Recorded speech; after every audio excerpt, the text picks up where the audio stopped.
Where does our responsibility begin and end? I'm convinced that part of that responsibility needs to continually be about preparing them not only to use the math, the writing, the reading, the English, all that stuff, but also to be able to go out and be productive in society in various ways. He was flexing his independence muscle, like when he decided to go get the job and where he was going to get it. And just, I'm 18 here, you have to deal with it and accept it. And you go on about your life and I'm going to go on about mine, so.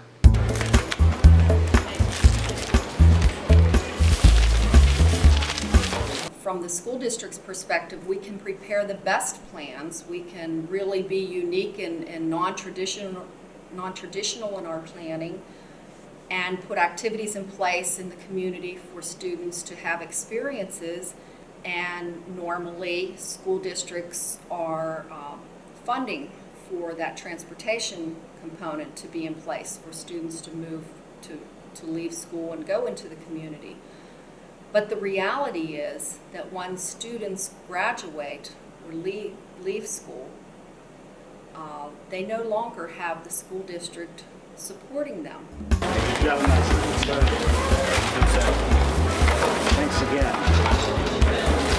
One of the frustrations that I have is that when we have a student who is capable academically and we focus on reading and writing and math and all the things you would assume schools would focus on, but you see their disability stopping them from using that skill. They can't go out and access any number of services. They can't move about in society easily. They can't get help in other ways independently. They need help of an aide or they need help of their family. When you can't help them get past that, then all the academic piece that we put in place almost becomes, I wouldn't say useless, but it just isn't usable by them.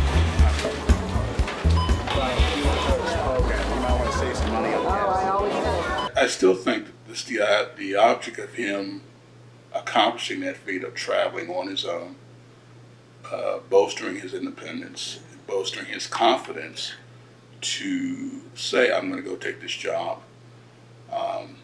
and do it, and do it to the best of his ability. The basic issue has to do with how we envision children with disabilities growing up in our society. We want to really target a philosophy that we don't wait until the last minute to prepare individuals to all of a sudden become full-fledged members of in an adult world. We have to really think about transitioning those students much earlier on. Whether students are higher functioning, if their plan is to go on to a post-secondary educational setting, we need to pose that question once again, how are they going to get there? You all learn in different ways, and some of you rely on one way more than another. So Joseph's a college student as a result, an independent college student as a result of the travel training. There are several things about learning styles that you have to remember. Number one is basically what they are. He is a college student now and will continue, and he's traveling independently and making some additional decisions in terms of how he gets there and the route and the time and everything, and he's mapping out his own time and his own schedule, so that has given him that sense of independence, that next step in his life.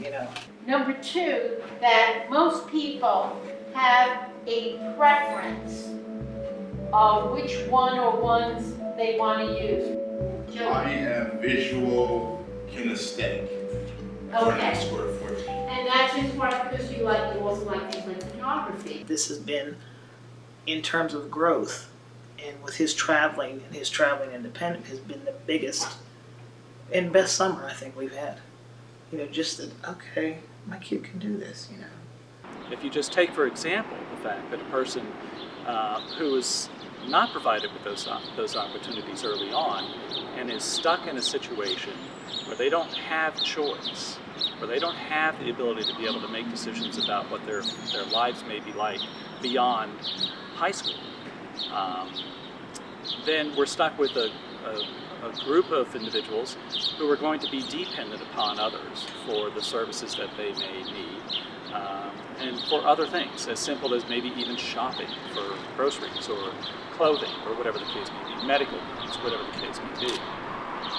However, if we transform the way they think about their opportunities, and providing them with the skills early on of being able to travel independently, then life changes for everybody, not just for them as individuals, but it changes for us as a society.